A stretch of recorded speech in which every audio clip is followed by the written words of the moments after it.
आमर संस्कृति आमर संस्कार सर्वदा रहु आम सहित। भारतर महान ग्रंथ आउ काव्यगुड़िकर संपूर्ण संकलन सब्सक्राइब करंतु तिलक।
जेमिति ता लांजरे तेल बीजा कपड़ा बांधुचंती सेमिति ता लांज लंबारू लंबा हे जाउची। लांज जेते बड़ हबो निया सेते अधिक बेपिबो सेते अधिक छटपट हबो। केते मूर्खटा। अरे माकड़ माने तो सबु बेले मूर्ख कोण आउ करंते जे। हे अग्निदेव जदि मो पतिंकर एकनिष्ठ सेवा करिथिबी जदि मो पति भक्ति रे कोनोसी त्रुटि नाही जदि मोठी तपस्या और पतिव्रता धर्मर बल अच्छी तेबे मो पुत्र हनुमान पाई आपण शीतल हो जातु।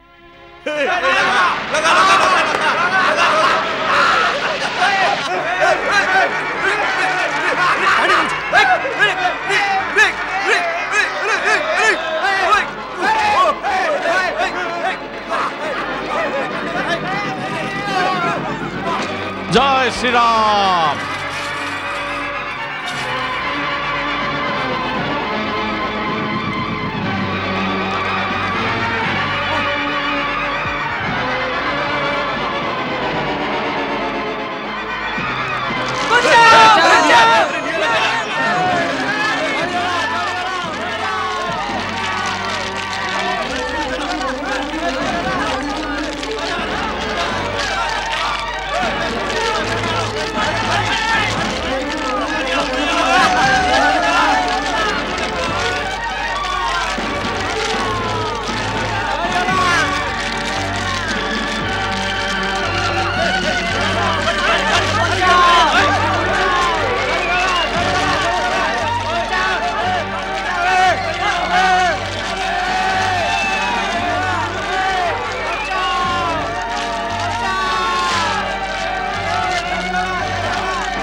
अछि आम घर पर्यंत निया व्यापी गलाणी आम घर पर्यंत भी हां हां चलो पारिले निज जिनिस पत्र रक्षा कर दो हां चलो चलो चलो चलो चलो तो नाश हो से बानर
देखंतु स्वामी जार जड़े दूत एकाकी आपणकर लंका नगरी को पोड़ी पाउंस कर दे पारे स्वयं तांको शक्ति कथा विचार करंतु ए लक्षण शुभ नुहे स्वामी मु आपण को पुणी थरे कहूची सीता सारा लंकार सर्वनाश करने को आसीची ताकू रामंक पाखक पठे दियंतु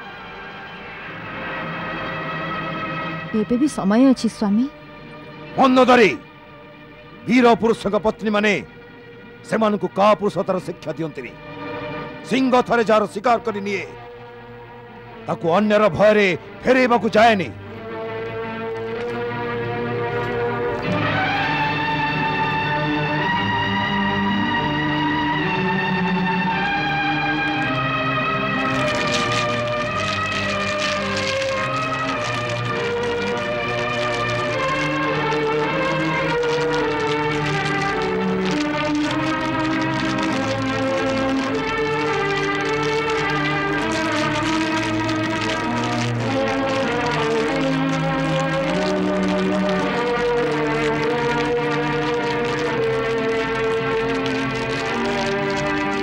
जय श्री राम।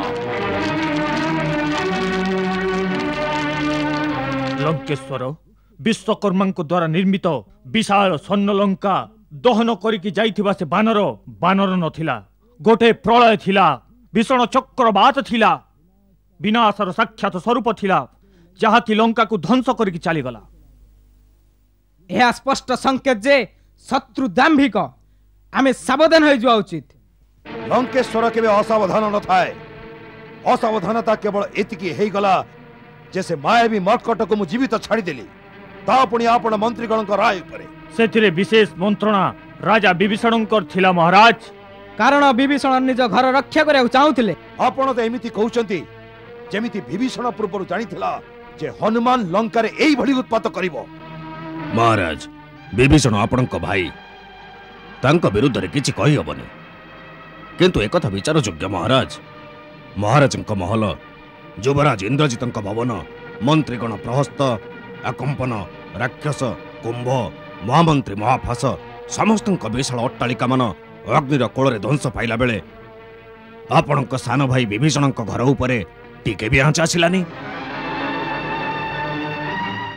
मंत्रिमंडलर संदेह भित्तिहीन नुहे पिताश्री। कका विभीषणकर आम समस्त अलग अलग गतिविधि देखिकी मोर तो संदेह होउछि जे कका आत्मीय ना पर। ଶୁଣ ବିଭୀଷଣ ଶିରାରେ ବି ସେହି ରକ୍ତ ପ୍ରବାହିତ ହେଉଛି ଯାହାକି ତୋର ଆଉ ଲଙ୍କେଶ୍ୱର ଶିରାରେ ବହୁଛି।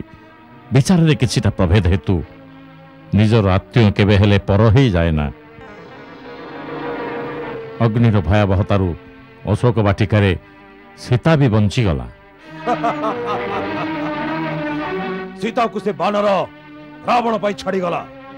ସେ ବାନର କଣ ସାକ୍ଷାତ ଅଗ୍ନିଦେବ ବି ଚାହିଁଲେ ଏମିତି ସାହସ କରିପାରିବେନି ଯେ ଯିଏ ରାବଣର ହୃଦୟରେ ସ୍ଥାନ ପାଇ ସାରିଛି ତାର କିଛି କ୍ଷତି କରିବେ। ସାକ୍ଷାତ ଅଗ୍ନିଦେବ ବି ୟାଠୁ କ'ଣ ଅଧିକ କ୍ଷତି କରିପାରିଥାନ୍ତେ ମହାରାଜ। ଯେମିତି ଚତୁର୍ମୁଖ ବ୍ରହ୍ମାଙ୍କର ପ୍ରଚଣ୍ଡ କୋପ ଅବା ଭଗବାନ ବିଷ୍ଣୁଙ୍କର ମହାନ ତେଜ ବାନର ରୂପ ଧାରଣ କରି ଲଙ୍କାକୁ ଧ୍ୱଂସ କରିବାକୁ ଆସିଛି, ସେ ସେନା ଛାଉଣୀକୁ ଧ୍ୱଂସ କରିଦେଲା, ଶସ୍ତ୍ରାଗାର ଭସ୍ମ କରିଦେଲା, ସପ୍ତ ଧାତୁରେ ନିର୍ମିତ ଦୁର୍ଗ ଆଉ ଚତୁର୍ପାର୍ଶ୍ୱରେ ସୁରକ୍ଷା ପାଇଁ ନିର୍ମିତ ପ୍ରାଚୀର ଜଳେଇ ଦେଲା। କ୍ଷମା କରନ୍ତୁ ଲଙ୍କେଶ୍ୱର, କିନ୍ତୁ ଏସବୁ ଆପଣଙ୍କ ରାଜନୀତି ବିରୁଦ୍ଧାଚରଣ ପାଇଁ ହେଉଛି। ଆଜି ଅଲକାପୁରୀକୁ ତୁଚ୍ଛ କଲା ଭଳି ଲଙ୍କା ଶ୍ମଶାନ ସମାନ ହେଇଗଲାଣି। ପ୍ରତି ଘରେ ଆର୍ତ୍ତନାଦର ଗୁଞ୍ଜରଣ, ହାହାକାର ଓ ଚିତ୍କାର ଶୁଭୁଛି। କୌଣସି ସ୍ତ୍ରୀକୁ କାମନା କରିବା ଆଦୌ ଖରାପ ନୁହେଁ, କିନ୍ତୁ ଗୋଟାଏ ସ୍ତ୍ରୀ ପାଇଁ ଏତେ ଗୁଡ଼ାଏ ମୂଲ୍ୟ ଦେବା ଉଚିତ ନୁହେଁ ମହାରାଜ। ମାଲ୍ୟବାନ,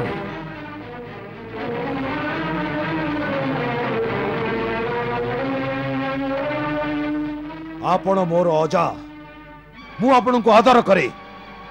ତାର ଅର୍ଥ ନୁହେଁ ଯେ ଆପଣ ରାଜସଭାର ଅନୁଶାସନ ଆଉ ଶିଷ୍ଟାଚାରକୁ ଉଲ୍ଲଂଘନ କରିବେ। କ୍ଷମା କରନ୍ତୁ, ଭବିଷ୍ୟତରେ ଏଥିପ୍ରତି ଧ୍ୟାନ ରହେ। ତଥା ଆଜ୍ଞା ଲଙ୍କେଶ୍ୱର। ଇନ୍ଦ୍ରଜିତ, ବିଶ୍ୱକର୍ମାଙ୍କୁ ଆଦେଶ ଦିଅ, ଲଙ୍କାପୁରୀର ଯାହା କ୍ଷତି ହେଇଛି, ଅଗ୍ନି ବ୍ୟାପିବାରେ ଯେଉଁ କ୍ଷତି ଘଟିଛି ତାକୁ ତୁରନ୍ତ ପୁନଃ ପୂର୍ବବତ୍ କରିଦେବେ। ଏ କାର୍ଯ୍ୟରେ ମୁହୂର୍ତ୍ତେ ବି ବିଳମ୍ବ ହେବା ଉଚିତ ନୁହେଁ। ଯଥା ଆଜ୍ଞା ପିତାଶ୍ରୀ।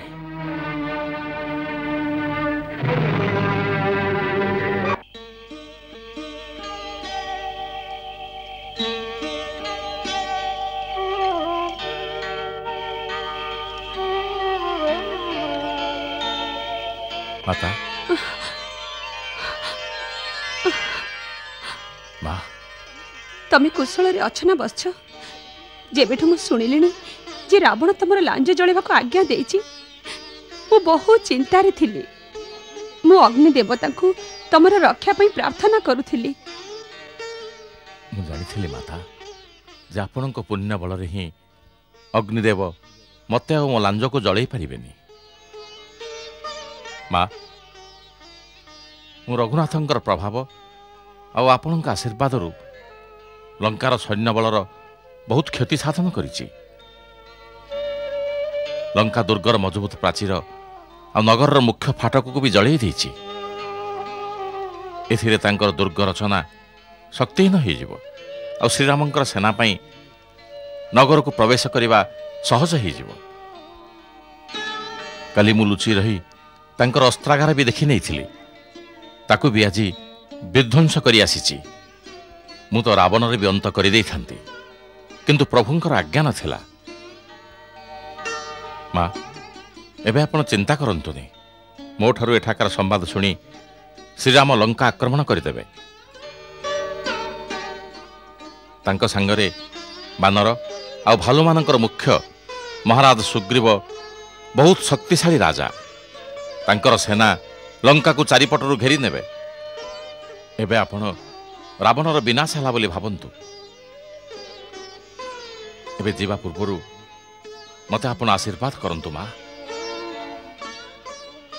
ପୁତ୍ର, ପ୍ରଭୁ ତମକୁ ବଳ, ଶ୍ରୀ ଆଉ ଗୁଣର ଭଣ୍ଡାର କରିଦିଅନ୍ତୁ। ତମେ ଅଜୟ ହୁଅ, ଅମର ହେଇଯାଅ ଆଉ ସର୍ବଦା ଶ୍ରୀ ରଘୁନାଥଙ୍କର ପ୍ରିୟ ହେଇଥାଅ। ମାଗେ ଆଜ୍ଞା ମାତା ଜୀବ ହନୁମାନ ଦେଉଛି ଆଶିଷ ଏବେ ଯା କପିବାରା ଯାଇ ଶ୍ରୀରାମଙ୍କୁ ଦିଅ ସମାଚାର ମୋର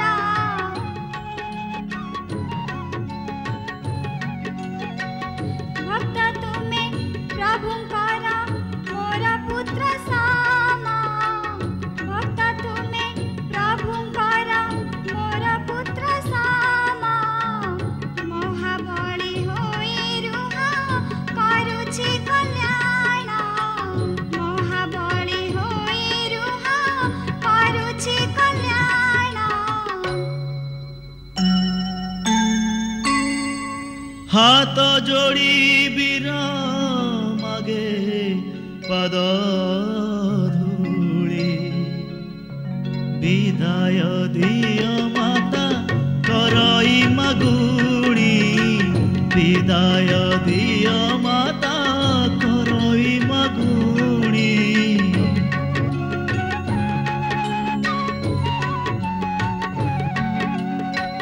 नाची भय एबे नाची संशय नाची भय एबे नाची संशय कहिबि जाई प्रभु को सकल विषय कहिबि जाई प्रभु को सकल विषय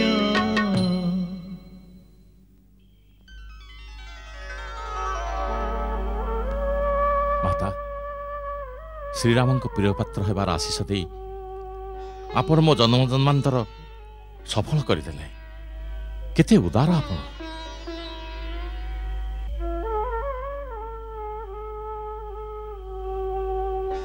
माँ एबे आपण मते आपणकर एमिति संतक दियंतु जो प्रभु श्रीराम को विश्वास हो जीव जे मु आपन को दर्शन करिछि मो पाखेरे एबी तो केवल चूड़ामणि अछि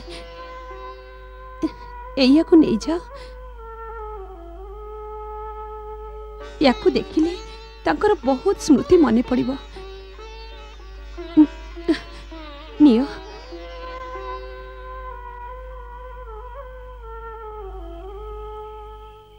केवल यही चूड़ामणि जदि प्रभु का आशंका दूर न हुए तेबे कारण ये तो आपणकर अन्य गहना भली केउठी पड़िथिबा अवस्था भी मिल जाई पारे तमे बहुत बुद्धिमान हनुमान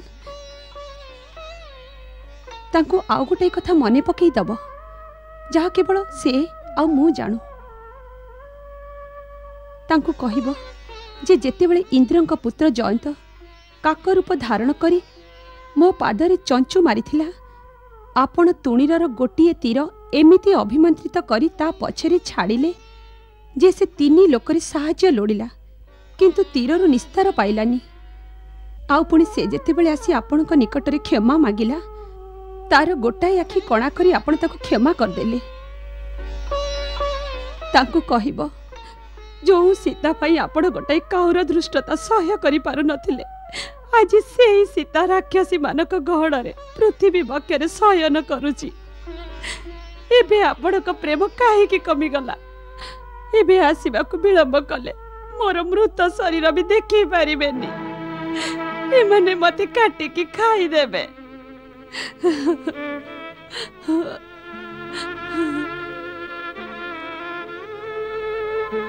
माता आपण को श्रीराम नियम आपण धैर्यहरा हुंतुनी आपणकर जदि किछि हो जाए तेबे श्रीरामकर एते बड़ अभियान व्यर्थ हो तांकु जदि मु आपणकर सब कथा कहे तेबे से अस्थिर हो पड़े मु जेबे आसीथिली से मते कहिथिले वैदेही कहब जे तार और मोर प्रेम तत्व केवल मो मन ही जानिछि आउ से मन सर्वदा तारी पाखे रहुछि एथिरे मो प्रीतिर रहस्य से बुझी पारिबो माँ एहा परे प्रभु को अभियोग बाढ़िबा कौन उचित हबो ना हनुमान यह उचित नुहे किंतु दुखी व्यक्ति को उचित बा अनुचित धारणा रहेनी तमे ताको एतिकी कहिबो जे ताकर सेविका को सबले मने रखिथिबे तमे जाओ तम यात्रा सफल हो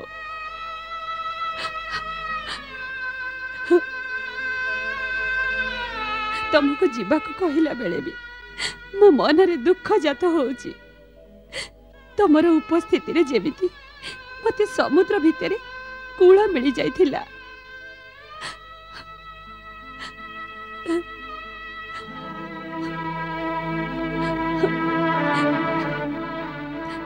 तमे चली गले मु पूरी से निराशार अथल गभीरतारे रही जीवी ना माता आपण आशार डोर छाड़तुनि मु वचन दौची किछि दिन आपण शुणिबे जे श्रीरामंक सेना लंका को घेरी जाइछंती।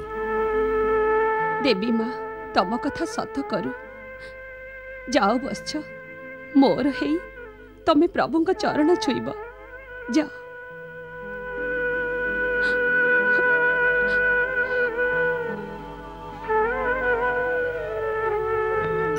एठी मां सीता व्याकुल व्यथित सेठी चिंतित रघुवीर दुहि कुमारे एक तीर बिरहर से बाण दुहि कुमारे एक तीर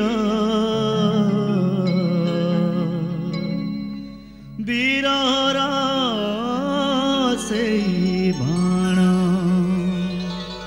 मंगल भवन